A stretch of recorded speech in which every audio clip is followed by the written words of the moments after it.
Welcome to the Off the Cuff podcast. I am Sean DeVoy. And I am Danny. That's the other way around, obviously. Yeah, exactly. Yes, I am devoid of culture. No. No, actually, a lot of people would argue I am, though. Because they're like, oh, you're uncultured swine. Because You uncultured swine. every time somebody asks me, like, have you seen this movie? Have you seen that movie? Have you seen this show? Have you seen... I'm always like, no. Exactly, You're exactly. Fucking uncultured fool. Yeah, Like, he is thank an you. uncultured fool. It wasn't in the plans originally, but we're going to continue in a way, kind of half directly, half indirectly off of the last episode's topic, which was the U.S. educational system. Today, he actually has the microphone. I have this microphone, so that means that Exactly. we don't have to trade. So today, we're going to review a video of somebody else reviewing videos. Yeah. As dumb as this sounds.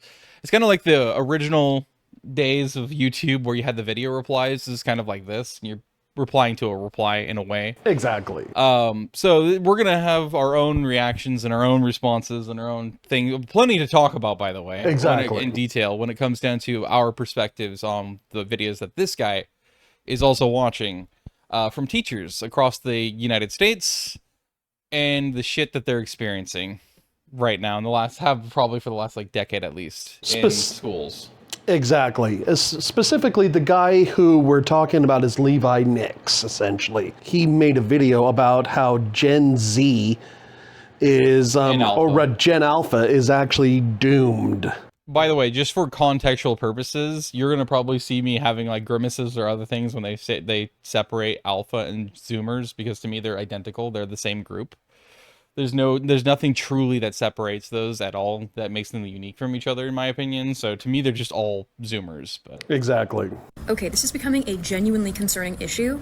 As a substitute teacher, I'm encountering a really concerning number of students who truly do not see any value in learning, because as one of the 4th and 5th graders that I was teaching the other day asked me, why do I need to know any of this if a computer or AI can do it for me? That's crazy. A little girl didn't want to learn how to read because why would she need to when she could have the computer read it to her? That's Why would she crazy. need to know how to count when a calculator could do it, or when she could just take a picture of her math problem and have the AI do it for her? Wow. This is a legitimate issue, because if for whatever reason we lose the ability to have access to these things, we have an entire generation of kids who's going to be entirely helpless without the internet, and that is not okay. If you as a parent are encouraging this behavior and allowing your child to use AI for everything, you have a problem, and you need to be teaching them otherwise. A message to anyone out there who thinks that teachers have it easy just because we have time off. I have 2 hours left of my school day, and I'm leaving because I'm so stressed out. Bro, teachers right now are overworked and underpaid and underappreciated. If you are a teacher, I do appreciate you. I used to be a teacher. I know how hard it is. I know how difficult it is. It's a thankless job. And the kids definitely don't respect you. And the best time I had teaching, because I got my degree in music education, and I had to teach at the elementary level, the middle school level, and the high school level, so primary and secondary. So when I was a teacher, the youngest kids loved me. The kids in elementary school, hey, Mr. Nix. They loved me, bro. But the high schoolers were like, hey, what's up, Mr. Nix? Yeah, I don't even want to be here today. I just have to be here. I had to take an elective, so I'm taking band because I taught. I still love that slip up. Epileptic. I think an epileptic. Exactly. I just had to have a seizure, you know. These kids, I don't understand how they ended up to this point. You know what I mean? Like, I teach 8th grade history, and I have 110-ish students. 2 of them are reading on grade level right now. 18 of them are at a kindergarten level. I know, yeah. 55 of those students are between a 2nd and 4th grade level. But it's not just literacy. It's not just literacy, and it's not just like lack of content knowledge. It's not just critical thinking skills. It's basic thinking skills. My students can decode almost nothing. They cannot apply inference. They cannot process questions that are longer than a sentence. They cannot connect cause and effect. They can't track multi-step ideas like in a political cartoon. And it's scaring me a little. Like, I see it every single day. I had a kid yesterday, 4 kids actually, this happened in every class. We were doing guided notes, supposed to be a real easy day. It was a review. They wrote down Maryland was founded as a safe haven for Catholics. It was on the board. They wrote it down. And before we moved on, I call on a student and I ask, hey, where were the Catholics one more time? And these students, what they do is they look at me and then they look at their notes and then they look at the board. They look back at their notes. And some of them never answered me. They wild. never figured out the answer. It was wild. And I kept giving them hints, like rephrasing the question and saying, like, it's in your notes. We just wrote it down. We just wrote it down. Where are the Catholics? It's on the board. And they never got it. And I don't mean their handwriting. I mean, like, they can't make heads or tails of it on the page. That's wild. I had a kid today. I have these extra credit assignments, 3 of them. They're on the wall. They could turn it in at any time. And I think they're pretty easy. Like this one, and it replaces your lowest daily grade. So like end of the quarter, lots of these start to roll in. This one says, on a separate sheet of paper, choose 4 principles of the Constitution, and for each one, write what it means in your own words, an example of how it works in the U.S. government today, and a personal example, how that principle might show up in your own life, school, or community. I wrote them an example, and I labeled it, do not use the example, and I even gave them a checklist at the bottom. Make sure you have these 4 things so you can get full credit before you turn it in. Make sure you have the 4 principles and the meaning and the examples. Make sure it's 1 full page. And this student just turned it in, and I read it. First of all, they don't write it on a separate sheet of paper. I've only had 1 kid this year do that. They just write like in the spaces of the instruction, like in the margins and stuff. Very bizarre. But like they just don't do the assignment. It's like they don't understand because it's not written in like a multiple choice format. This is exactly what this student wrote. They wrote the principle's definition in the student's own words. They rewrote the instructions. Stupid. The whole thing. Even the example where it says, do not use this example, they just copied the instructions and wrote them again. Oh my God. And then checked off the checklist, even though like you didn't do it. And this student, just like the students yesterday, I don't think they're fooling with me. This is a student who's doing extra credit on their time off. They genuinely want to bring their grade up. I know them. But like, is that what you think that the extra credit assignment was? Wow, that's truly sad. We live in an era now where kids are straight up dumb. So that after that first point that was made, right? Exactly. Where she's like so overworked, whatever else, right? This is something that I mentioned to him last night because it's hard not to just immediately mention it when it comes up.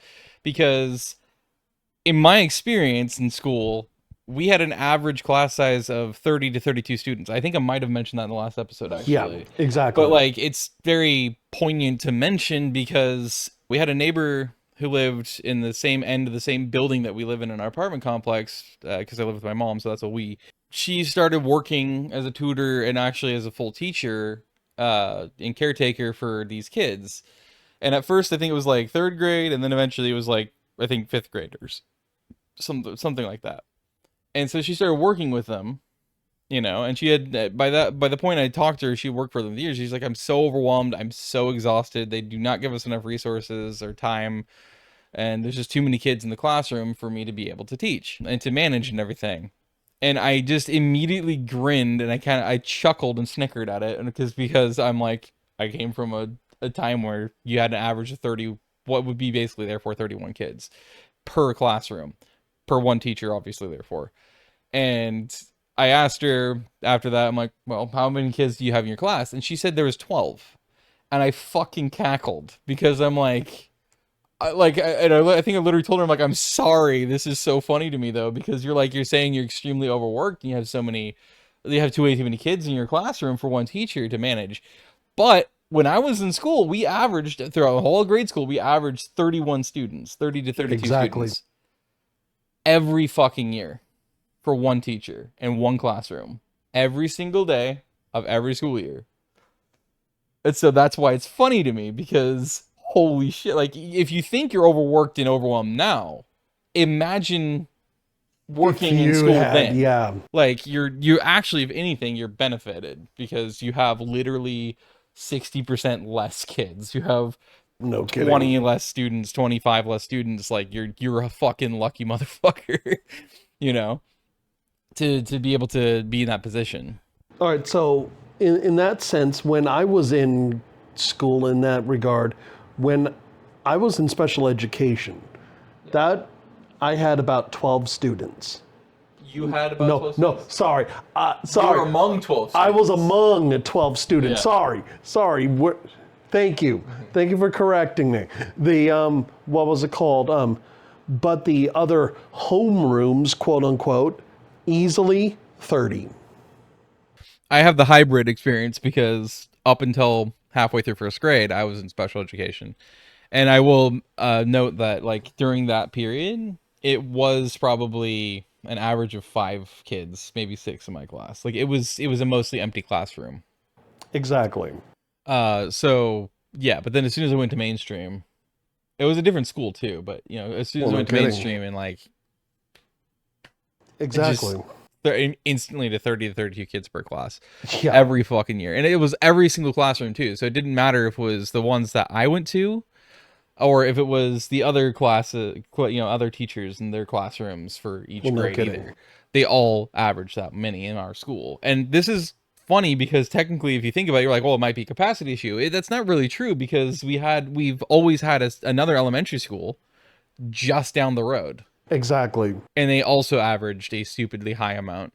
Although probably a little less than Errol Hassel, my elementary school alma mater did, because down the hill at Cooper Mountain Elementary, they probably had less just because that's where they economically redlined all of us. So if you had any of the issues or you came out of the special ed or you were from a poor neighborhood especially. So if you were from a poor family, they'd immediately put you into Errol Hassel. Exactly. But if you were from upper middle class and richer family, then every one of those kids immediately got put into Cooper Mountain. And then it's at least in that part of Aloha, which is a low income neighborhood and always has been. But, you know, so it's like they probably did have a few less, but they still were a packed school. Exactly. So they still probably had somewhere between 25 and 30 themselves, but maybe 20 and 25, but like it's still a lot for one teacher. Yeah. And I don't know if I think if I recall correctly, I think Cooper Mountain Elementary was like Errol Hassel, where they have modular classrooms because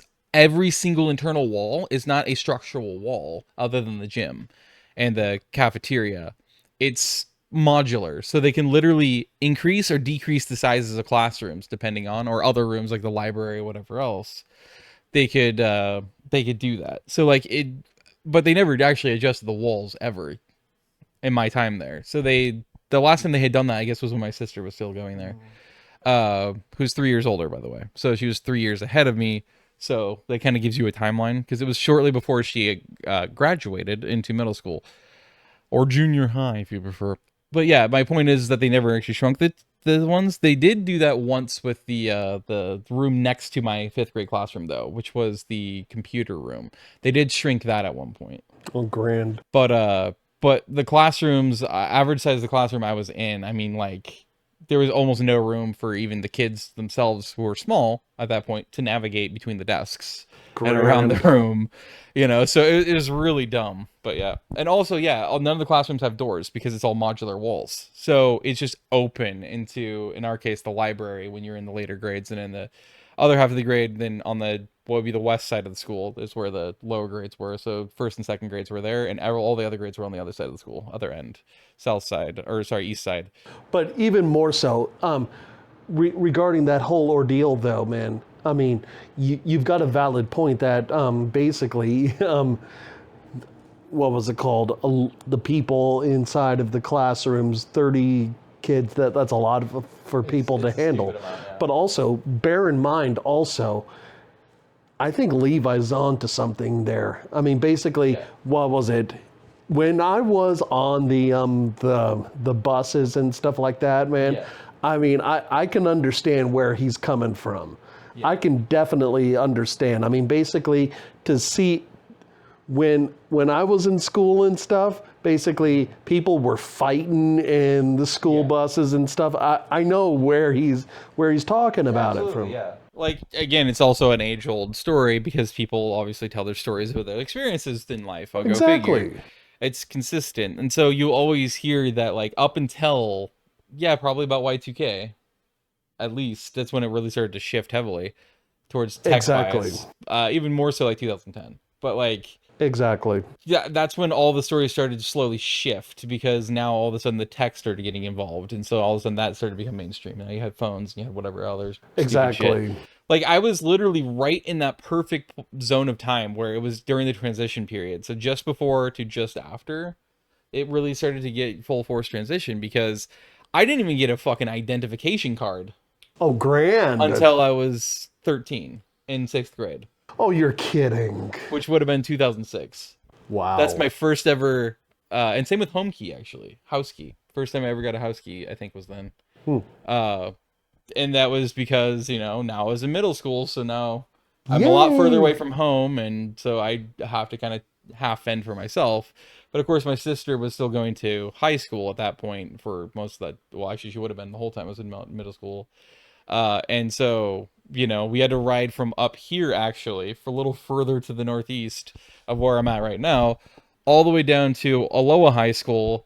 And then we had to transfer from that bus to the Aloha High bus, and then ride that the rest of the way back home for the route that we had. And that was a kind of an odd experience, because you're mixing these, like, fresh out of elementary school kids with the high school kids. A lot of them are like sophomores, seniors, whatever, or juniors and seniors especially. And so it's just was really weird. But I did have the benefit that my sister was in high school. Yeah. So instead of walking home like she normally did, I went to her friend's place. She would get on the bus with me, at least for it was going to be for like the first month or two of middle school. If I lasted, I didn't, because again, I do not learn the way that the curriculum requires. Exactly. I thrived in the nature school, special nature school I was in, Rachel Carson.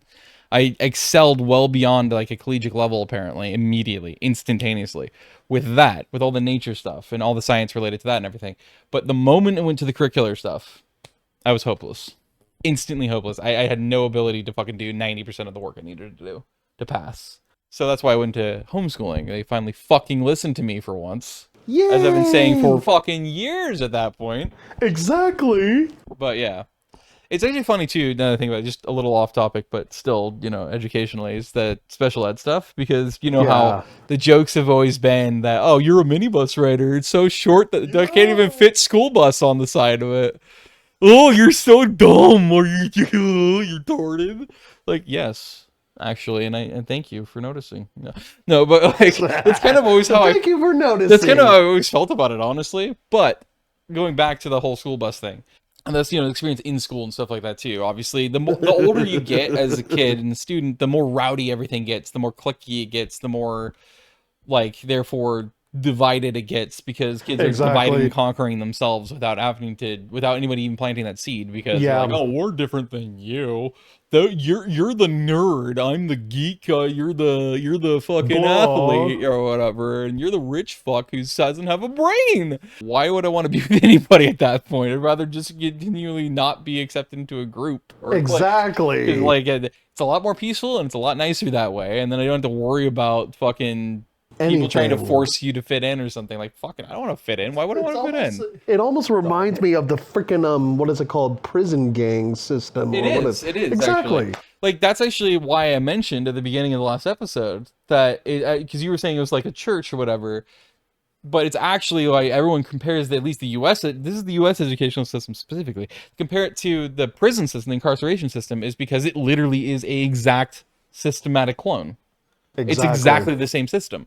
Because, like, that's why even the administration and the hierarchy of it and how they're ran is the same. They have the same they have the same distributors of all the food supplies, quote unquote, and the napkins and the school supplies themselves, so like the textbooks or whatever else. Everything is supplied by the same supplier between the two of them, which is usually, at least in the West Coast, it's usually Cisco. I can't remember what the fuck the other one was called on the East Coast. They have a different one dominantly that has the monopoly there for some reason. Well, no kidding. But, and then you have the exact same cafeteria layout. The schools are usually laid out the same as a prison or a jail is. So you have your classrooms who almost be like cell blocks in a way. And then you have your fucking administrator room, which is where the warden is in a prison. And then you have the fucking gym, which is normally outdoors, but in our case, it's indoors. But it's still basically the same kind of idea. And then you have the the cafeteria, which is identical, and including exactly how it functions. The tables are the fucking same. Exactly. They have the benches built onto them, but they're foldable, so they can make space in the cafeteria if they need it or whatever. The staff are basically the same, therefore, and their jobs, at least the non-teaching staff. So the janitors are the same, the cooks are the same, the, maintenance people are the same, everything. Oh, that is so true, though, man. The nurse's office is always by the administrator's office, actually. So the principal in school, or for admin, it's the warden in prisons and jails and shit. But the nursing station, the infirmary, as they would call it, and the incarceration system is in the same exact spot too. Like, it's literally a blueprint of each other. The school system basically took off of the prison system. Well, the fact is, the reasoning why I compared the two is because in the prison gang system, you're forced to join one gang or another, and if you don't, you're done. Usually, yeah. But also in prisons, the difference is that with them, if it's revealed you're a chomo, you're dead. You're not going to get out of there. You're immediately going to be killed. Yeah. And they'll take a point of pride in that. And you will give another Latino gang member a tear. If you know, you know. Yes. It's a specific eye too, but it's always like right here. It's a specific kind of tear tattoo. But if you see that, it means that I think it's the left eye. Usually, it means that they've killed somebody in prison. Exactly. So, where the fuck did we get sidetracked off of from there? Right, teachers being overwhelmed. Yeah, teachers being overwhelmed. Yeah. Yes. So what I was telling him last night in that vein is that I think one of the most important things we can do, and the most impactful things we can do, is, even if it's a citizen-ran thing, grassroots, go out and ask teachers. Like, give a survey to them. And the first, I think the lead off and the first most important question is to ask them is like, do you feel and would you say you are overwhelmed? Then you add the second part of that question, which is, do you feel that there's too many students that, per classroom, basically? And then after that, then you get to my favorite question, and what I think is the most important question you can ask, which is that, how many students do you have on average in your classes? Exactly. Very good question. And then that way, that along with all the other questions in the survey, you get a full picture. And then long term, you have the long-term teachers, the ones that have been teachers for multiple decades, or they have retired, but they're still they have a lot of memory about their time. They'll be able to chime in themselves and say, well, what's interesting is that we had the average class, I say, of like 30 plus kids per classroom. And of course, there's just there's one teacher per class. So, and the whole point is that gives you even fuller picture, because now you're like, okay, now you have to figure out via the survey results potentially, because if you ask the right questions, you already have this covered via research. You don't have to go dig in because you already have that data. So what you're doing is you're actually then going to look into it and be like, okay, well then who is truly more overwhelmed? Was it the one they had twice as many or 3 times as many students per teacher? Or was it perhaps now, because it's not so much necessarily how many kids they have in the classroom, but how many problems these kids have? And then also find the source, if that's the latter part especially is the case, or at least if it's just how determine the differences between them, you can figure that out too. So because like I said, these older teachers, most of us the students that they had, like myself or whatever but we didn't have the fucking phones, the smartphones to be we just didn't. Or the tablets or the laptops. Like, those were luxuries up until laptops especially were luxuries until maybe 2008 to 10. Yeah, they were. Around the same time that like smartphones became kind of universal, was around 2008. Exactly. Except what's funny is I didn't get my first smartphone until I think 2011. So I was 17. That's the first time I ever got my first smartphone. I didn't have any phone until 2017.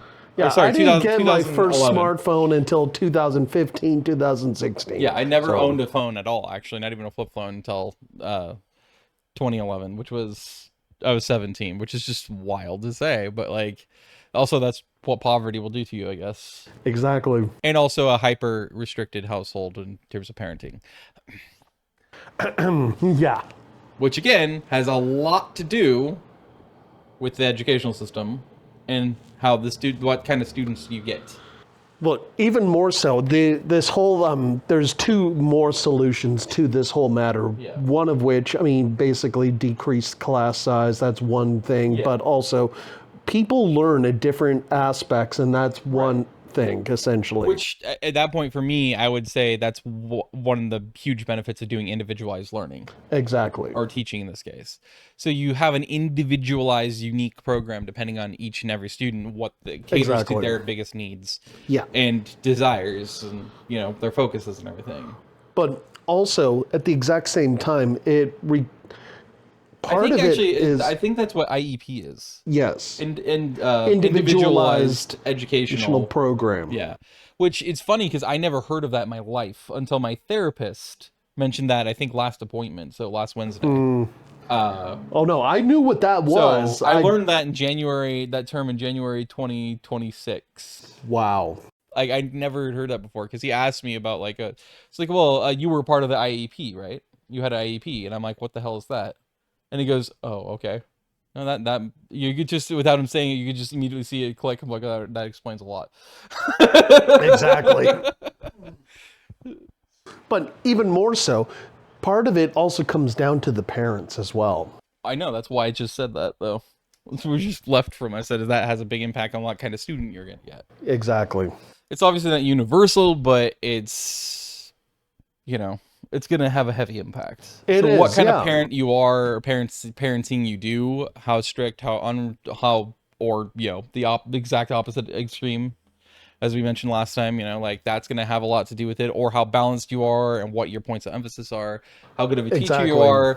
And also, you can think you're a damn good parent that's committed and you really love your kids, and maybe you really do, but the problem is, if you're constantly fucking working, it ain't gonna work. That's gonna damage your kid. It's gonna leave permanent trauma. It does every fucking time, because your kids at all ages need to have both of their parents there. If they don't have that, it's a major issue and problem. Exactly. The other issue that comes to mind is basically whether or not you give them phones or something along those lines. Right, and then also as a parent, like, how much you restrict that use and how much you police it or whatever too. Like, you don't want to be a helicopter parent. Exactly. But you also want to make sure that, like, they're not constantly relying on their devices or the internet. Exactly. To say, like, especially with a critical thinking aspect, right?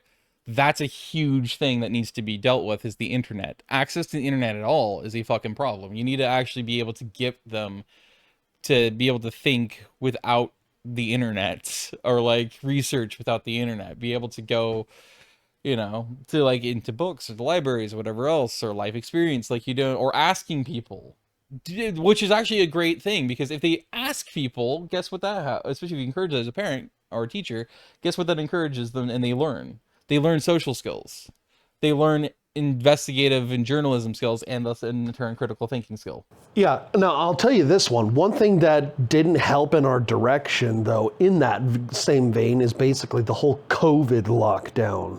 Oh, modern day, yeah, absolutely. That fucked a lot of shit up, especially considering they know for a fact, and they know in its sense, is that a lot of the really young kids, like, you know, preschool through at least like 5th grade, but especially like, I think it was actually preschool through like 3rd grade, especially, was dominated by like these students, like, lost their ability to fucking form their words correctly or speak. Wow. They also lost a lot of social skill because it declined, like, it just deteriorated. Their brain that stored that information deteriorated. It like kind of decayed because they just hadn't been able to be social for a while, and they haven't been able to see the visual seeing of like people speaking. So, or, you know, making facial expressions or whatever. So like literally it completely stunted them heavily. Wow. To where like they went back down to almost a toddler babble level because they just couldn't figure out how the fuck to speak without a mask anymore, you know. And it's like, oh my god, this is fucking dumb. Like, really, you know. But basically it's like atrophy in a way is what it is. It's memory. Muscle atrophy. It's not just muscle atrophy, it's atrophy of your memory. Exactly. Because like that's, I guess in a way it's kind of like solitary confinement or major like long-term isolation, because it damages your memory bank, and it damages your whatever it is that you're using. So like, exactly, if you're isolated for way too long without hearing or talking to or seeing people talk or whatever, that's a huge problem, because your muscles will atrophy while your brain forgets what it looks like and how this works and everything. So it's a very, real thing. And they found that out the hard way with the fucking stupid mask mandates and everything else. And they're like, we just fell behind by years. Exactly. And like some of them ended up with like permanent almost trauma related to it too, which is really interesting. So like emotional, mental trauma related to it, because I mean, in a way, if you think about it, it makes sense, because it'd be really fucking confusing, and it's probably pretty fucking terrifying. It is, yeah. Because like, what the fuck is happening to me? Or like, why the fuck? Why does this not look right? You know what exactly. I mean? Like, why does this not feel right? Or why is this not working anymore? Yeah, the whole COVID lockdown things, it really didn't, it really messed up with our ability to recognize social cues. I actually legitimately believe that it screwed over our ability to, what was it called? Reproduce, actually.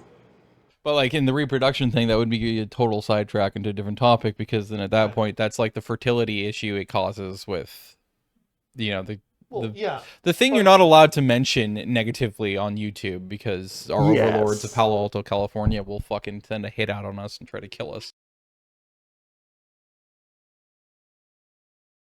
How dare you not rave about the thing you're not allowed to speak about unless it's entirely promotional. It's basically, we've literally become Voldemort.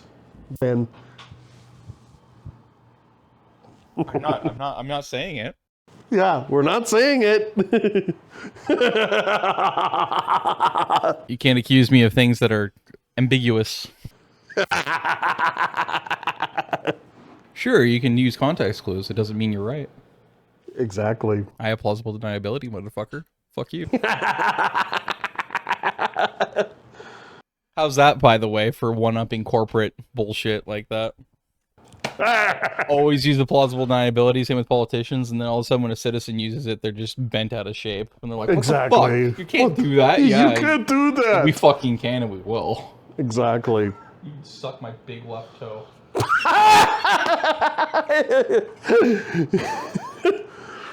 Exactly.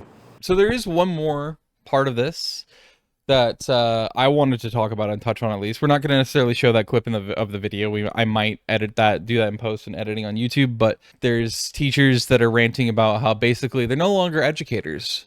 They are behavioral managers, is what they are now for kids, including up through high school, where basically they are unqualified, involuntary therapists and behavioral analysts, glorified babysitters. And that's all they are, because every kid, every student now has just endless negative and unacceptable behaviors, and whether you want to call them quirks or whatever else. They just have bad fucking behavior, and they have bad things that they do, bad reactions and everything else, bad treatment of people, and I guess in a way, therefore, in both directly and indirectly of themselves. And I could see it. I can see it too. Absolutely. But I think in relation to that, I still think that's mostly the fault of the tech, and being so like addicted to fucking paying attention to your dopamine screens, is what I was going to say. Exactly. Because in doing everything off of that, because you have the teachers you have the parents who they themselves have now either grown up on, or they themselves have became and fallen for that trap of getting obsessively addicted to using your phone for everything. So they're always on their phone or on their tablet, and they're not paying attention to their kids at all. Nobody's really giving any attention, like actual attention to like any questions are being asked of them or interactions. They're just earbuds in their ears, Exactly. Because everyone has to have earbuds now for some weird reason. That's a weirdly successful marketing gimmick, is, nobody wears over-ear headphones anymore, or actual headphones. They just wear earbuds. I can't stand earbuds. They hurt the hell out of my ear canals. And they fall out, and they're dumb. They're so dumb. And it's like, if I want to fucking have the radio, the negative, cancer-causing radio waves and shit like that so close to my head, I'd rather have them on my ear than I would have them in my fucking ear. Exactly. Different story. Anyway, the point is that, they always have that going on and everything else. Everyone does, including these parents. And so even if they're like 40 plus, they're always on their phone or on their fucking laptop or their netbook. Remember netbooks or Chromebooks or whatever? Netbooks are cool though. They're miniature laptops. They're like, 13 inches, or they're super cool. Anyway, tablets, whatever else. And because of that, then that also is leading by example, and that means your kids are going to do the same shit. And so, in a way, that's why it's actually damaging to say, Google it, or that's what Google's for, or whatever, because then you're encouraging people to rely entirely on the internet and or on their devices. And it doesn't fucking help. It only proliferates the problem, where everyone becomes so reliant upon it. Actually, this sort of brings up something else to the whole ordeal too. I mean, yeah,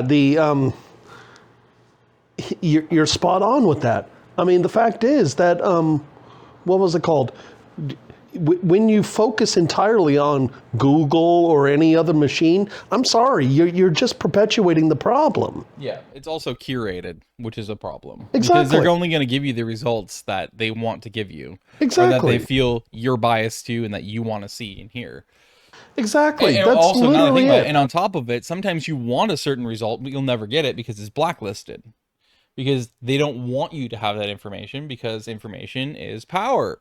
Yes. That puts you more in control over yourself, your own life, your thoughts, and everything else, reactions, and that's destructive to their system, which is that they want to divide and conquer at all costs, no matter what. Every turn they want to do that, which is why they're getting rid of free speech rights, and they're trying to get rid of that, and they're trying to, at the same time, put all these biometric fucking surveillance systems everywhere with Flock and all these other companies that are competing with them, and because it's not really for security like they claim or whatever, or educational purposes. It's they actually just for want control. That's all it is.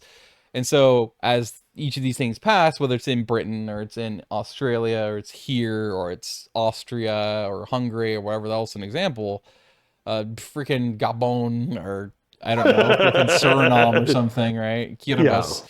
Yeah. It doesn't matter where it happens in the world. It's blatantly for control, and it's also, like, once again, dystopic. There's a reason why now more than ever everyone refers to George Orwell or things being Orwellian or what's the other one again?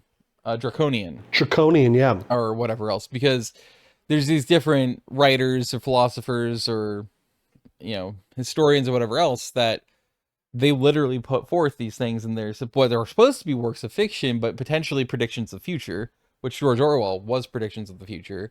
And there's endless dystopic novels now that were supposed to be fiction, whether they were predicting it or not, that literally are true today. Most of the shit in them are dead accurate. Whether it's 1984 or what was it called? Animal Circus or something like that, his first one. Yep. And then, of course, Animal Farm.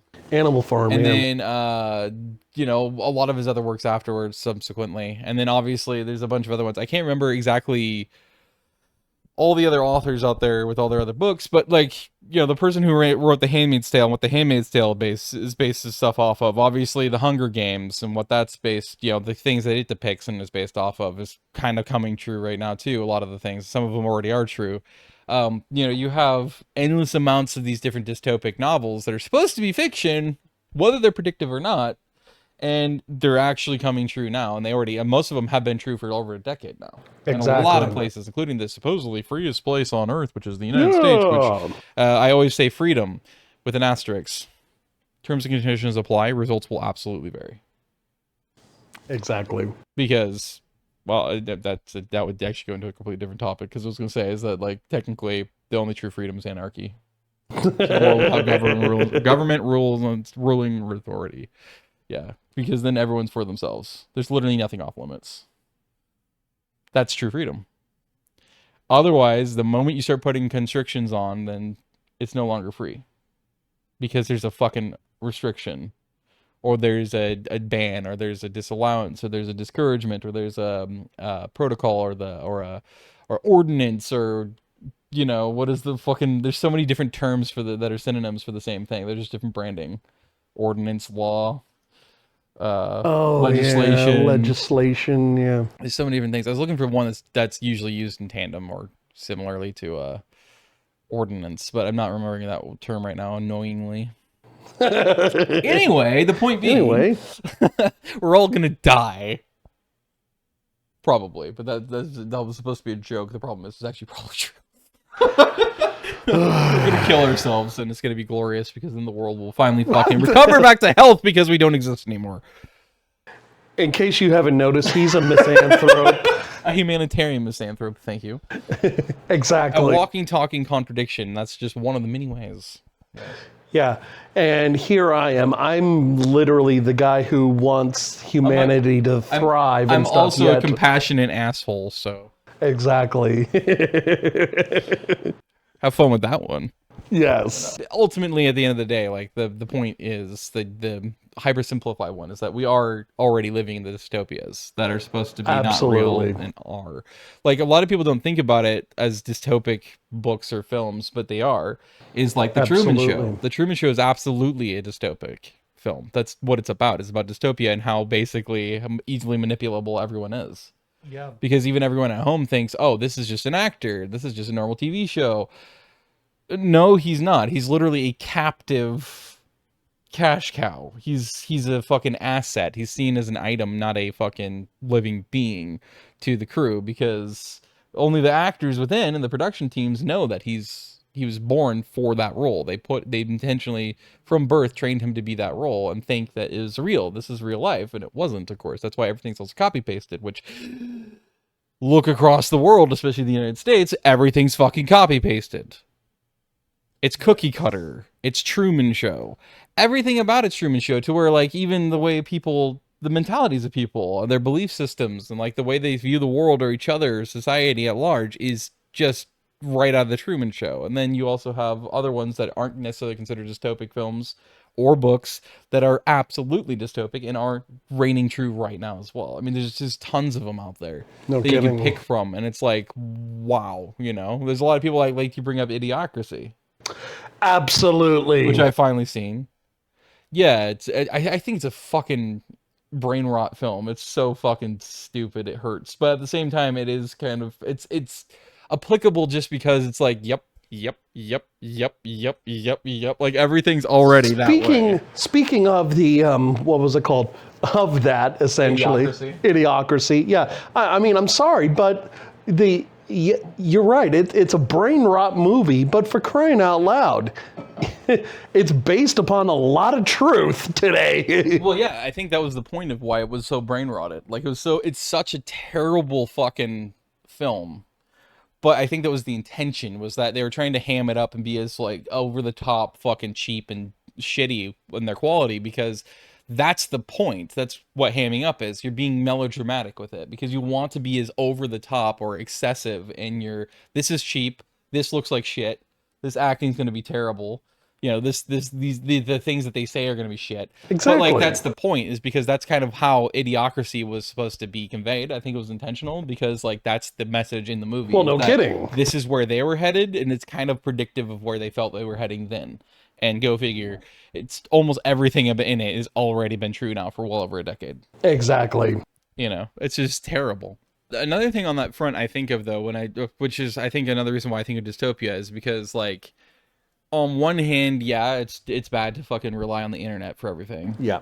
But then on the other hand, they still dictate information, not just there. They do it right. I was talking about Google searches and how they even blacklist stuff. They have the same thing going on with like books, even technically still too. They do the same shit. They blacklist certain books. They will censor certain books, or they'll alter and edit them to have censorship in it, or redact or move lines or sentences or paragraphs or even chapters in them.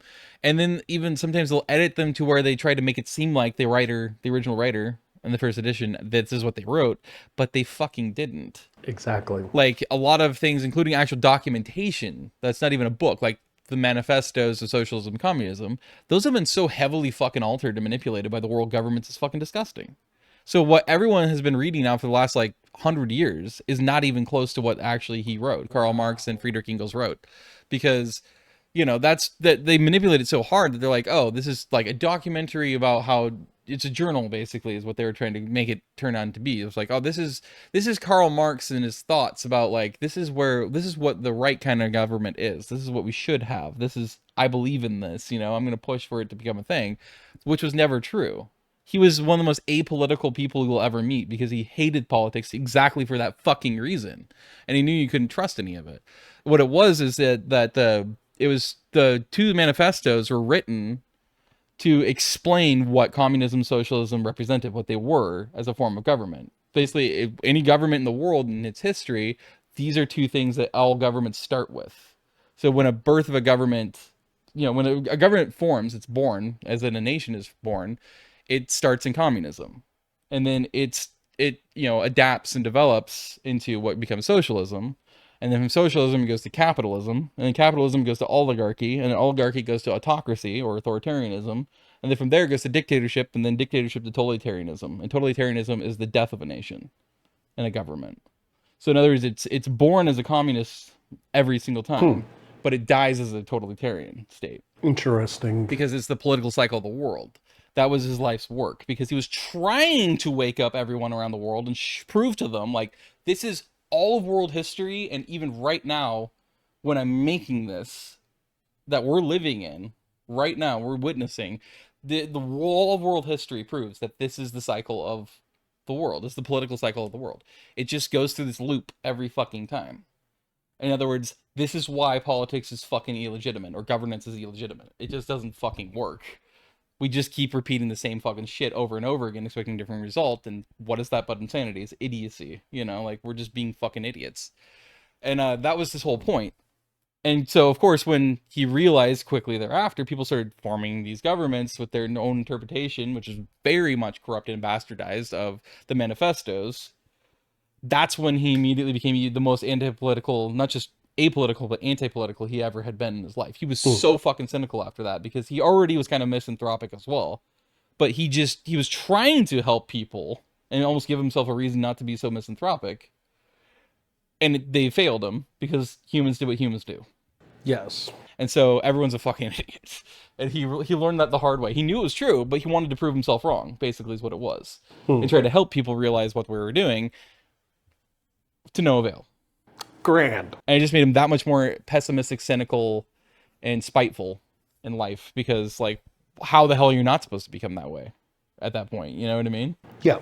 The worst part is it proved him absolutely dead accurate in everything he ever said, including his life's work, and it's just painful.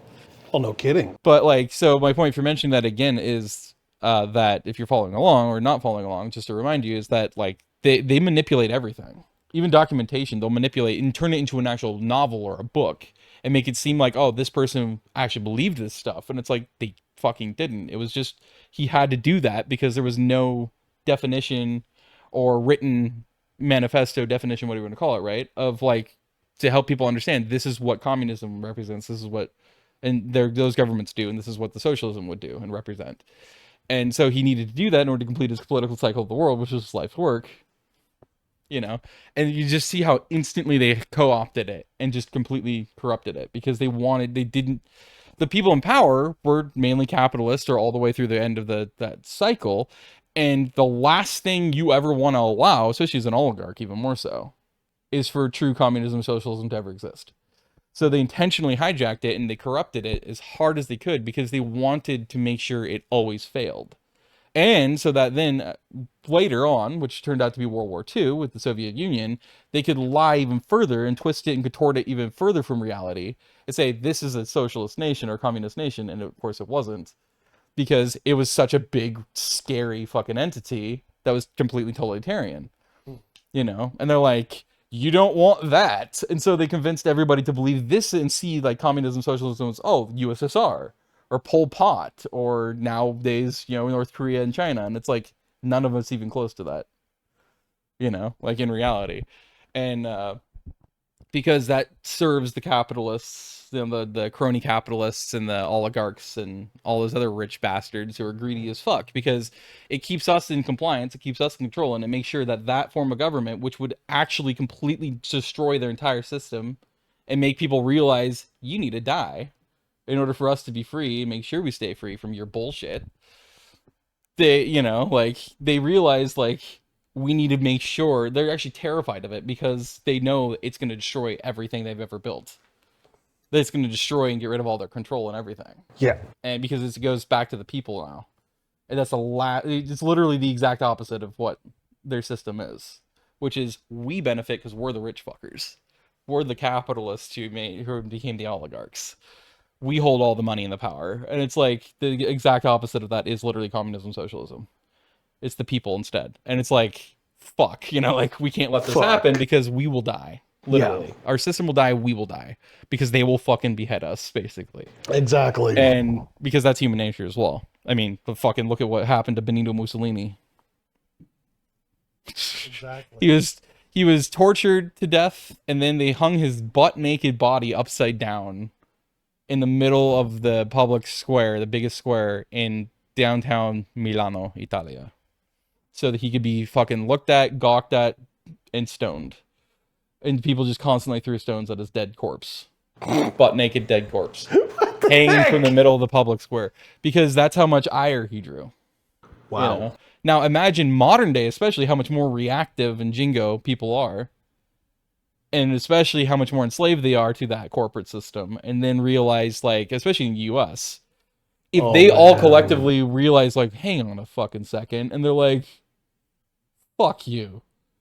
It's going to be beyond vigilante. It's going to be like something that's never been seen before in terms of any horror flick or any gory movie, because it's going to be so fucking gory. It's so horrific and satanic, basically. You know, it's saying or demonic. Like, it's going to be demonic. It would be beyond what actually I think religion's most extreme examples of demonism or being demonic is. Like, it would be beyond that here, at least. Because people are that vengeful and they're that fucking angry all the time. And on top of that, they're that reactive and jingo. You know, it also, to reminder people at home, because most people don't use jingo or jingoism anymore, but it's still very real. It's basically the most reactionary a people can be. It's technically a political style or political class of ruling, but jingoism is hyper reactionary. So basically, that is so true. All you do with jingoism is you just react, instantaneously react, or preemptively react. So basically, if you see another nation or a person as a threat, you have to kill them first. You don't maim them, you kill them. I'll kill you before you kill me. I'll go to war with you before you can go to war with me. I'll bomb you before you can bomb me. Exactly. I'll genocide you before you can genocide me. I'll, whatever. I'll victimize you, in other words, before you can victimize me. That's what that is. Let's steer it back to the original... No. Yes. I am a dictator. I refuse. I will stab you with a wet fork. How dare you? And then I will twist it and I will brand it as giving you free air conditioning. What the heck? You'll brand it as free air conditioning. And if you still refuse to accept it, I'll just instead also go further and I'll explain to you how it makes you holy, because you're full of holes now from the fork. Because I am supreme. No. The beef supreme chalupa is what I am. 5 days old. The supreme chalupa. 5 days old, left in the middle of the street in a rainstorm. I know my worth. God damn it. Don't fucking take this from me. Fine. No, actually, I fucking love beef supreme chalupas. I shouldn't have said that. Now I want one. Well, you get what you pay for. Give me my instruments of cancer, goddammit. Trying to steer it back to the original conversation. Give me that fucking wheel. No, go ahead. And now just being a dick to be a dick. Exactly, he is. I forgot where we left off, man. Exactly, they control the internet in that sense, and basically... And the books. And the books. So basically, free learning is not necessarily a thing as much anymore. They also control what books they put in schools now, too. Exactly. So, like, right now, it's a lot of the DEI, and trans and weird other stupid shit like that. Whereas, because of that, as the pendulum goes with humanity, especially in the US, it's going to rip the opposite direction. All of a sudden, it's going to get all theological and it's going to become all this, like, Christian stuff again. I seriously doubt that. That keeps happening all the time. It's happened throughout an entire country's history. Really? Oh, yeah. I'm sorry, but I haven't seen anything in relation to David in the public school system. I didn't say anything about him specifically. I said biblically. I didn't say David. Well, there's a reason why I use him as an example. I use him as an example because I haven't seen anything in relation to Genesis, the Bible, nothing. Not yet. I didn't say it was. I said it's going to swing that way in retaliation, because that's how the pendulum works. So because we're so like dick deep in the fucking, pun intended, in the DEI stuff and the trans stuff all over in school and all those books and everything else, including through elementary school, the pushback is going to inevitably mean they're going to rip back the other way. Now the Christians are going to be like, we need to bring Christianity and biblical stuff back in the school, which is fucking dumb, but like that's how unfortunately people in society here works in the US. They just only want extremes. Their extreme or the other extreme, and they always retaliate. Right. In that sense, I can sort of agree in that sense. I mean, basically, all right, so for further context here, I'm Jewish in that regard, and basically in and of itself, grew up Christian is Jewish now. Yeah. And basically, I don't really believe in the concept of basically everyone coming to the same faith as me. So ultimately, I don't really believe that basically every person has to learn the things of the Bible, per se. Like, for me, I was born and raised a Jehovah's Witness, so I was born and raised in a cult. Yay! Anyway, I left when I was like 15, but I wanted to leave way earlier. But I just did not feel safe with my dad in terms of like saying, I'm leaving this is bullshit, I don't believe in any of this. But I became an atheist immediately thereafter, and I'm still very much a proud atheist, you know, kind of, I guess some people might say staunch, but at the same time, I'm technically an agnostic atheist, which, by the way, yes, that does exist. I've had a lot of people tell me, it's like, that's a contradiction. It's not a contradiction. Agnostic just means that you acknowledge that nobody will ever be able to prove or disprove that a God exists or not. And then an atheist, simply, all it means is, quite literally, it's just as simple, is someone who does not believe in a God or gods. That's literally all that defines as. So literally you can be both, and I absolutely am both. In that sense, actually, I would call you a more honest atheist. A more honest or a more honest? A more honest. I thought so, yeah. Fucking English is dumb as hell, isn't it? Exactly. We could take a whole, like, 17 straight podcast episodes just ranting about English. We can. Oh my god. But anyway, let's try not to get sidetracked on that, because we will be here for another 5 hours. Easily. I would call that honest in that regard. Because ultimately, I mean, the fact of the matter is, you can't prove that whole ordeal from one side of the spectrum or the other side. Right, yeah, and that's agnosticism, and I would agree with that, yeah. Of course, a lot of people immediately retaliate that are especially Christian. They're going to be like, actually, the fact that you have a heart that's beating and the miracle of life proves God exists. Everything that's living, the beauty of nature proves that's God that exists, because how else can you have an earth with all the complicated stuff all upon it? That's God. It can only be a God figure. That proves it. And I'm like, yeah, fucking right. Like, I absolutely, that's my atheism, but it's like, I absolutely do not believe that's fucking true at all. But then, again, my experience as a schizophrenic as a child really helps me in that, having that staunch stance, because it's like, including the agnosticism actually feeds that too, because it's like, how that you can't fucking know that, though. That's the problem. Like, yeah, it seems extreme to just pop into existence, you know, or whatever, or like have a cataclysmic event of like explosion, but also like reemergence, where everything reemerges back together, all this material matter or something like that out of immaterial matter, or whatever the fuck the Big Bang's supposed to fucking have came from itself, which also, see, doesn't really work, because they never go before the Big Bang. But how does that cause? It's all fucking bullshit to me. But exactly. Like, to me, at the end of the day, that's why I always tell people, I'm like, to me, things just suddenly exist, suddenly stop existing, without purpose, without reason. They just suddenly come to exist with nothing causing it, no reason for it. It just suddenly happens out of nothing, and then suddenly stops existing out of nothing. To me, that's way more like logical than anything else that's ever been proposed. Would I say I literally believe it, as in like, oh, that's absolutely how it works? Not necessarily, but I would, if I had to choose, I'm choosing that every time. Regarding the reasoning that you just brought up about the, what was it called? Basically what that means is that it's beyond our understanding. Yeah. And also that the universe and thus time and everything else is literally infinite. Exactly. I would agree with that. Anyway, Gen Z and alphas absolutely fucking suck, and they're scourges of the earth, and they should all die. Thoughts? I kid, of course. For those unbiased too. No, because that doesn't work either. See, that's the part of the joke, because I only have 2 Gen Z people that I actually know or have anything that's close to me, which is my cousin Sean, not spelled like his Sean. He's spelled Shaun.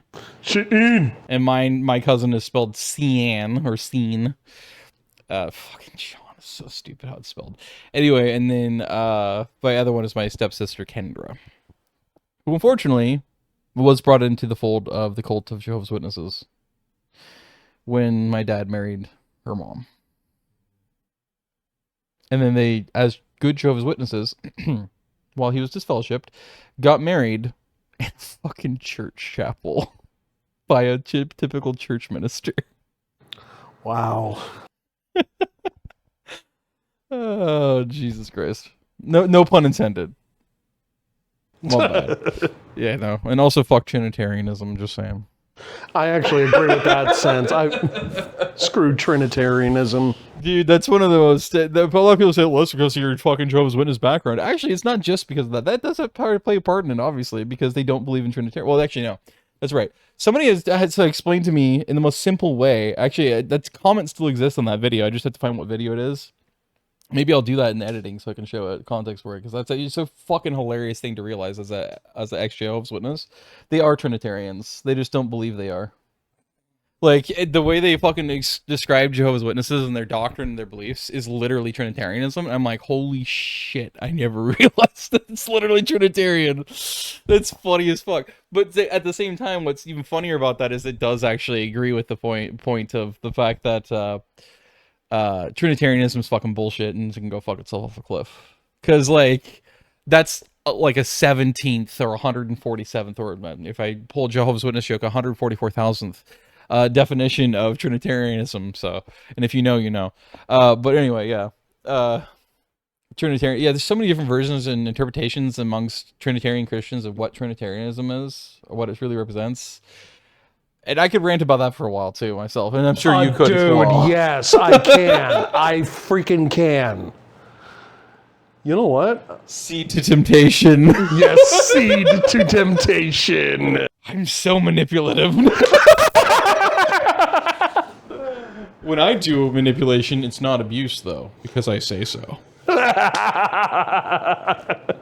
But the Trinity literally makes no sense to me. Basically, the usual definition is that basically you've got God, who is 3 distinct persons, 3 distinct entities, but they share the same essence, but are not necessarily the same. Mm-hmm. In other words, it is... Amen, I say amen. Lord, I say amen. Can I get an amen? No. No. It's called agreement, motherfucker. Just in the very black Pentecostal, Southern Pentecostal way. Yeah, no. No. Well, okay. So I'm also technically a Messianic Jew in that regard. I actually believe that Yeshua, that his name is not Jesus, his name was Yeshua, that he is actually a human being. And basically was just a regular old Joe who was like the rest of us. Basically, he was a rabbi, an itinerant rabbi, and that's as far as it goes. I would actually say modern day term it would be a freelance rabbi. Yes. Or a involuntary rabbi, because he wasn't, I don't think he had the intention to be a rabbi. Agreed. Or he saw himself as that at all. I think it was just more like an everyday person who's very impassioned about what he would preach or what he would talk to people about, or he'd give his speeches of, which is his beliefs. Exactly. So inadvertent rabbi works, but actually probably the best. Jesus the inadvertent rabbi.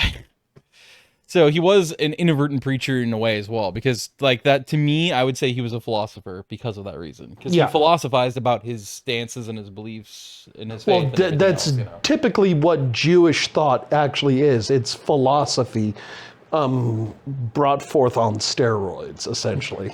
Which is such a weird thing to me because there's multiple different ways to describe Judaism, true Judaism, and what it like original, especially biblical Judaism, and what it like represents as a religion. And I'm just always sitting here like, but that means it can't be considered a religion because it's not. Like, what? Because it's so open ended. It's like, well, then at that point, how the fuck you can call that a religion at all? I guess you could argue it's a disorganized or an unorganized religion. Because it's not like super structured and like, oh, this is rigid. You can only follow these rules or these interpretations of these. So, okay, whatever. As far as the Mishnah is concerned, that is basically that is ultimately the rulings that we have for all the specific commandments and all of that regard. But ultimately, how each and every community does those rulings, that's subject to interpretation. Right, which still leaves it very open-ended, though. Exactly. So basically, it's like it inadvertently prevented sects from spinning off, even though they still happened anyway. And you have a bunch of different sects, but like that's probably why Judaism, out of the big three, has the least amount of sects, at least official sects, because it has about roughly 30, as opposed to Christianity. Like nothing. Yeah, when it comes to Christianity has an infinite amount or near infinite amount. It seems exactly. Like, yeah. It has about 150,000. Constant, like technically, all Christianity is one perpetual schism. That's basically what. Exactly. That is literally all and that those it is. schisms have infinite amount of their own schisms, and then those schisms, infinite amount of schisms, have even more schisms. Exactly. It just goes on forever. It's the same thing. Whoops. It's the same thing to me of like you could compare it therefore to the English language. Yeah. Because there's every single word and every single everything in English now has an exception, but then those exceptions have their exceptions, and those exceptions as exceptions also have exceptions, and it just goes on perpetually. Now, here's something that will irk your noodle even more. The sacrificial system, as far as Judaism is concerned, is unified. They're all unified in its interpretation of the sacrificial system and in that regard or whatever from all 30 different sectarian groups. But as far as like, what was it called? Stuff like how you wear your beard or your hair and stuff like that. That's where things get different. I mean, basically, Hasidics, they'll have curly cues unless you can grow a beard. And then like that makes sense though, because obviously in order to be a sect but of the same overall religion, you have to have enough also foundationally or structure that is the same as each other. Yeah. So like if in that case, right, they have the whole same sacrificial system. Yeah. They all universally agree with that, then that obviously proves how they can be considered the same thing. Exactly. Because obviously I think Christianity, well really actually all religion proves that you can have a different interpretation of your supposed god or gods, and arguably you're technically believing the same entity anyway. Yeah, it's just your interpretation of your mental image of what you think that represents. Exactly. And sometimes it might represent many different entities, many different gods, or whatever they want to call them, you know, like whether it's Greeks or Hindus or whatever else, you know. But ultimately, when it comes down, we're supposed to be talking about Trinitarianism. Exactly, and that's what I'm gonna state here. Ultimately, when it comes to the Trinity, I'm sorry, but there's one thing that Jewish thought is big into, and that is logic. And it seems like, at least in your interpretation or understanding, also very materialistic. Very materialistic, yes. Materialistic, not in the egotistical sense. Materialistic as in everything is material, or like that's the logic basis is off of material. Exactly. Existence or being or matter. Yeah. Yeah, exactly. Which is the most human thing ever. And as you know with me, it a lot of times frustrates the hell out of me because I'm like, exactly, not everything is fucking material. You stupid human brain piece of shit. How dare you? I'm the kind of person who always says you need to dehumanize yourself in order to expand your mind and understanding of things, because I really believe that sincerely. It's the humanness that is the mind that causes the stupidity and the ignorance of the people. No, in that sense, I agree, but also at the exact same time, it's like a prison, basically. Yeah, a primal prison. Your brain is primally constructed to keep you in a cage, of familiarity, which is the material stuff. And then as But soon as still. you go outside of that, it's pitch black and you panic because your primal brain says, this is dangerous, it's killing us, let's go back in the cage, because it's all it knows. But then the moment you actually say, no, fuck you go through existential crisis, but it's worth it because eventually your eyes adapt to the dark. You realize there's a lot of shit out there that I am now going to permanently stay within because fuck that. You know, like, why the fuck did I stay in the cage? But, I mean, well, basically, in and of itself, though, the fact of the matter is, though, your whole worldview, like with that in and of itself, is also based upon a rule, essentially. A rule or even some form of human governance or whatever. Sort of, you know, quantum physics. But that's not human. Mainstream science is extremely human because it's very highly material. Quantum's the opposite. Well, my point, though, is that quantum science in that regard is basically, science is actually catching up in that regard. You're saying mainstream is? Yeah, mainstream. I wouldn't say that. There is some things that I've seen come out recently that are like, you know, the what is the whole fucking spooky action at a distance thing, or like Yes. the particle. What is the particle one called again? Where you have two different particles and they are literally completely different, opposite sides of the Earth. But when you interact with one, the other one responds. Huh. Like literally, as if they are literally in the same spot. It's instantaneous, but it's like this one's on the opposite side of the Earth. This one's in, I don't know, Isfahan, Iran, and the other one's in the Air Force Base down there in Antarctica. You know, like it's got halfway across the world, and somehow the moment you interact with one, the other one is doing exactly what that one is responding as. It's at the exact same time. It's super interesting. So like that kind of stuff, and the other quantum loops, you know, entanglement stuff. That is finally like mainstream is finally being like, okay, fine, maybe there's something to that, you know. Like, but you if you pay attention to the research and of the mainstream sciences, even the articles, they're like super disgruntled about it. They're really they're you can hear the like almost seething anger in it because they're like, fuck, you know, like this is bullshit. Because remember, like, quantum science is alternative science, aka it's always quackery. It's not real. Or whatever. It's for the lunatics and the conspiracy theorists to get into, because only those people are immaterial idiots who actually think that things that can't, you know, things can be real or not impossible if they're immaterial. They're like mad about it because it's actually ironically proving quantum right and mainstream wrong. And they're like, it's basically like an indirect admission. They're slowly slipping in like little fees of things, but they're mad about it.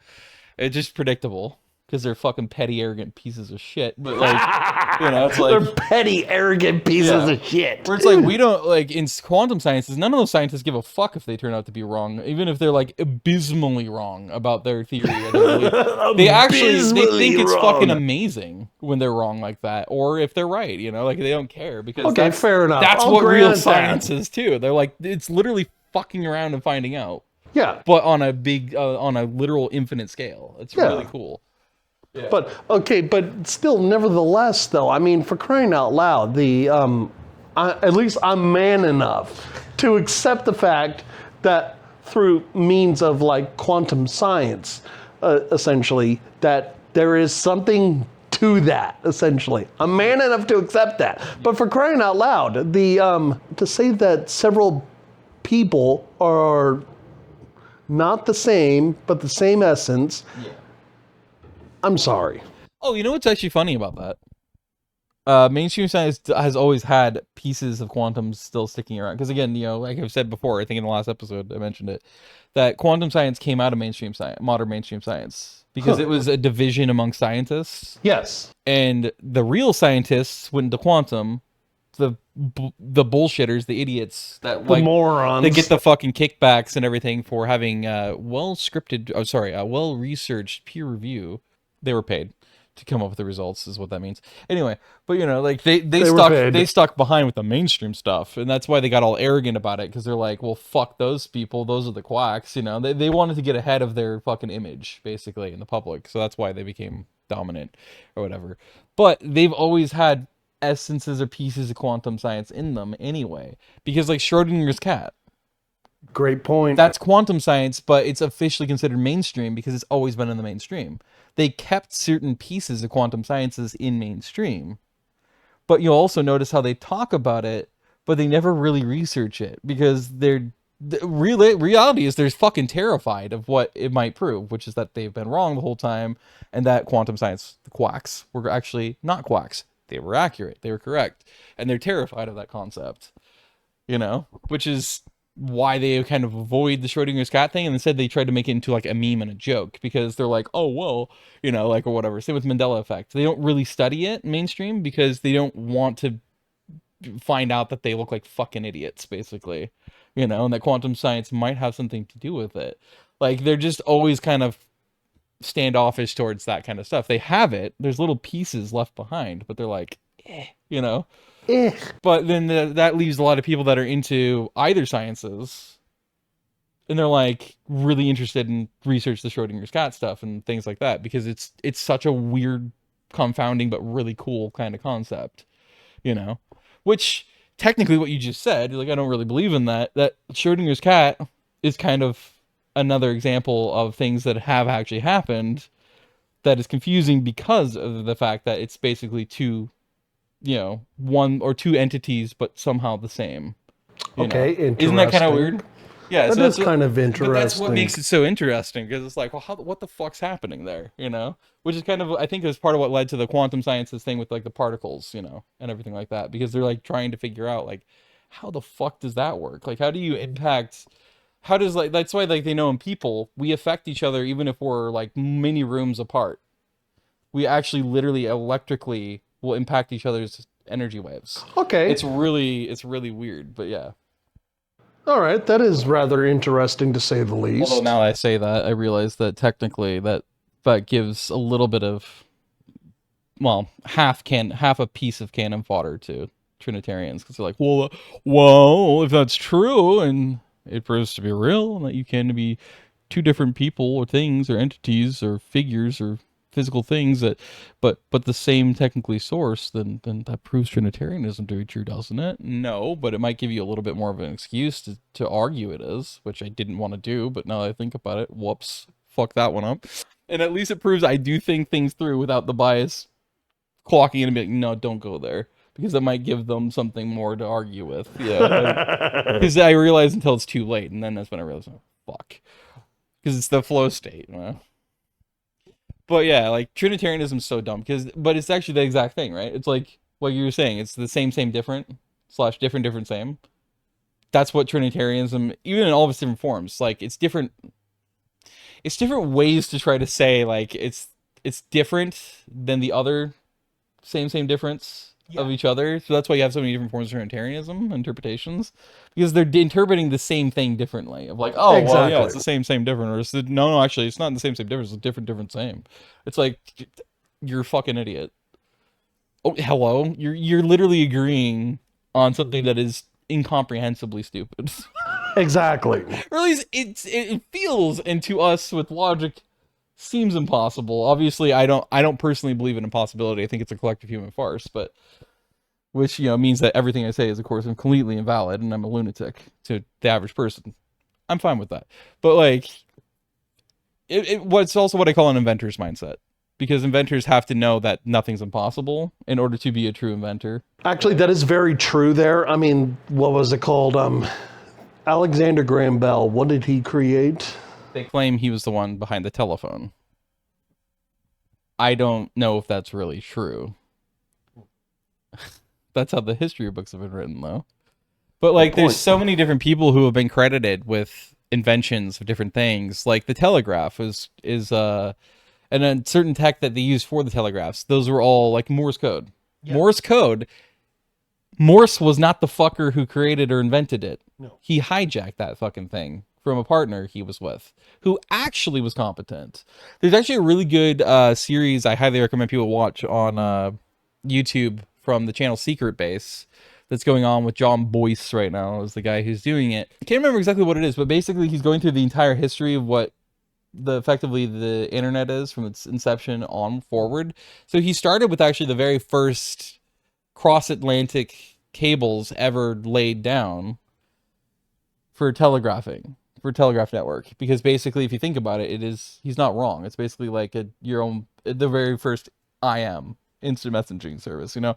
It's basically the same thing as the internet at that point, especially considering it's using cables as well along you know. So he's not wrong, and I love the way he presents it. It's like, it's very detailed, has tons of context, tons of historical documentation, but at the same time, it's in such a digestible and easy to understand and follow way. And it's also really funny because what he's doing is he took Home Improvement, the series, the show. He took Home Improvement. He took Al Borland and obviously Tim Taylor. And so people like Morse is the Tims. Those are the Tims. They're the people with the money and the arrogance and the charisma, quote unquote, therefore, to be able to manipulate people to thinking, oh, you invented this thing, and they can fund it or whatever. But in reality, they're always partnered with an Al, who's the actual competent person in the thing, who's actually knowledgeable and skilled, and actually knows what the fuck they're doing, or what they're inventing or creating. But the other person, the Tim, is always the one who hijacks it and takes all the attention away. It says, "This is mine. I did this." And that's like a perfect series to start with if you want to start diving into that whole scheme of like how, especially in the U.S., let alone up in Canada, because including them too, and Britain, how there's so many hijackers that we give the credit to and we name stuff after, but in reality they hijacked it from somebody else. Like, factually, and it's actually documented very fucking well, by the way, the first ever airplane flight in world history was not the Wright brothers in North Carolina in 1912. It happened, I believe it was, I think it was 1906 or 1908, and it was in Netherlands. They were the first ones to do it. India fucking did it before the Wright brothers did. And then, so there was still under the British Empire at that point, but you know, it's credited modern day to India because it was in India. And then obviously there was one in Britain as well. And in fact, that's how then the first time ever that Britain, I think it was like 1910, that Britain and Netherlands worked together to do cross-channel flights and passenger flights before passenger flights. But didn't, what's his name, Leonardo da Vinci start the design for it? No, actually, before him was Archimedes. Oh, really? Yeah. Archimedes was the first person, at least that we have documented that we know of in history, to have actually written and drawn diagrams of flying machines. Huh. And it was basically something similar to hot air balloons or zeppelins. This was the first one he came up with. And eventually he had propellers. So they're propeller craft. But they were still kind of like a hot air balloon and a blimp together. There's such cool concepts. That's why like that's where all steampunk came from, was from Archimedes. So basically they saw all these old diagrams and like blueprints he created, and they're like, this looks so fucking cool. Let's do this. Let's pretend it's real and let's make steampunk a genre of things, you know. And I'm glad they did, because it's so fucking awesome. I don't know what it is about it, but there's such cool machines, these things. It's actually funny because like modern computers, right? Everyone says, oh, the modern computer is credited to whoever this inventor is, and I think it's like in the 1900s here in the US or something. But in reality, they know for a fact that they had functional computers. They weren't anywhere close to this shit, but it still has computing capacity. It was a true computer. They have a physical functional computer. It still functions today. They figured it out. But it was like 7,000 year old computer. And then a little bit shortly after that one, they found an even older one, not by too much, but it was older, and it was in Greece.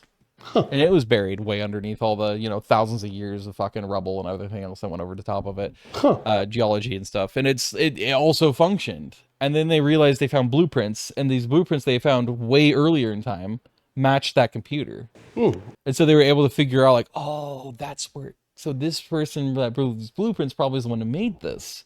And it's like, yeah, it's very primitive, but without those, we wouldn't have gotten here to like, you know, having our tower PCs and everything else, or our mega servers and our stupid data centers and shit. Without those, we wouldn't have been there, which proves that we were already thinking that in the lunacy department, aka the impossibility, there was already 10,000 years ago, there's people that were thinking of these things, you know? Yeah. They've actually, in that vein, but not 100% related to tech or whatever, they just recently, there was a discovery that there is, I think it was somewhere in Asia, there was a really old society that they dug up, like buildings and everything, and they were like almost like what we would consider old world buildings from like 1,000 years ago, or even 800, like 1,800 years ago that they built then in like Europe, and then they dug them up and they're like, this is like identical, but the carbon dating says and the geology says that this is like 40,000 years ago or something like that. Like I think it was actually further back, because that's like the oldest person they ever found, or skeleton of a human, was like 47,800 something years old in China. Wow. I think in Tibet technically. And then they went, and this one I think was a lot older. I think it was like over 100,000 years ago. They're like, this is carbon dated, and like this is, and the geology says this is like at least over 100,000 years old.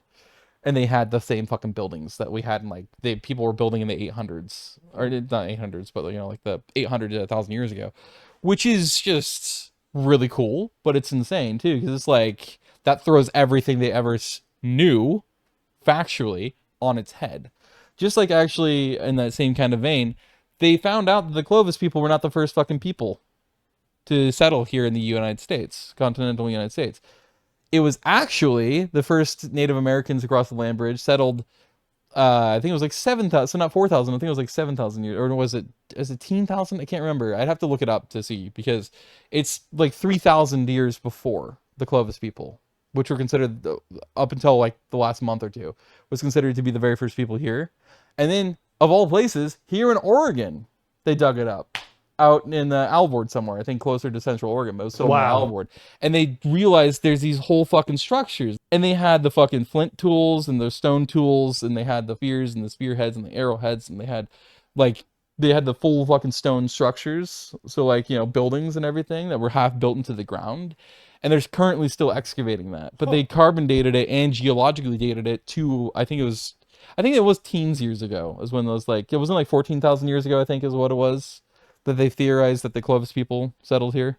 And if that's the case, then yeah, it's like 17,000, 18,000 years ago is when they geologically and carbon dated the settlement too.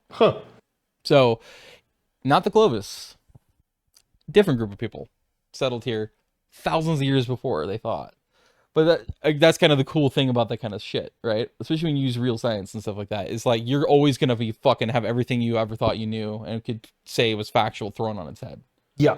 And then you're like, okay, that's actually exciting though. That's fucking awesome that we were wrong, because what the fuck? Then what could that mean? If this is 3,000 to 4,000 years older, what could that mean for what we could discover later that might be even older, And it's just a really fun thing to go through, right? Because it's like, that's fucking cool. This, again, aside of, it's all related, but it's somewhat of a sidetrack. But no kidding. I think it's fucking awesome to think about though. But yeah, this is the Trinitarian topic didn't last long. I guess if you think about it, we didn't have anything really to say about it because it's self-explanatory, which is ironic and hilarious. He's like, oh yeah, let's fall to temptation and fucking extend this episode by a bunch with just talk about Trinitarianism. It just needs one sentence explanation, and you're like, yeah, it's fucking stupid. Exactly. But still, nevertheless, I mean, well, actually, so regarding the whole Trinitarian concept, I mean, to add to that, essentially, one of the things that is not really readily explored, and basically I actually go through this in some of my other teachings, actually, on my YouTube channel, and Patreon, yep. A lot of the stuff that Yeshua actually talked about was found in rabbinic tradition. So and again, I always have to emphasize with Jesus is that he was just an everyday person who really loved wood, especially hardwood. He was really into it. So hashtag dicks out for Jesus. Yeah.